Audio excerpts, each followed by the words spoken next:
曾經嘅橫琴住宅一房難求啊！而家我身後呢個項目單價2字頭就可以攞低精裝修70年產權準現樓啊！落樓就可以享受到花海長廊啊！10分鐘嘅車程就可以去到橫琴嘅關口，對面就係一線無遮擋嘅海景啊！一直想買橫琴住宅嘅朋友，跟住我鏡頭上去睇一睇。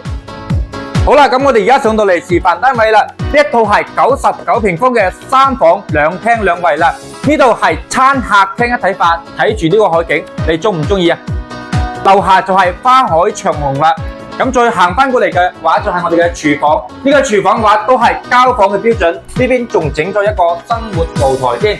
呢度每一間房都係睇海景嘅，非常之舒服一個小區。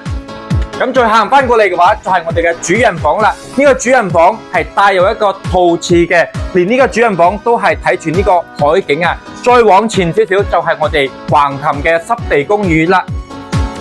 行翻過嚟嘅話就係我哋嘅 BB 房啦。呢個 BB 房嘅空間都係比較舒服嘅。過嚟呢邊嘅話就係細嘅客房啦。客房入邊係有一個陽台嘅。咁呢個陽台係可以見到成一個花海長廊同埋呢個海景嘅，非常之舒服嘅環境。就係呢一套單位，單價2萬蚊出頭就可以攞低啦。首付只需要40個，仲要帶埋精裝修嘅。感興趣嘅朋友，評論區留言3個6，我發資料俾你啊！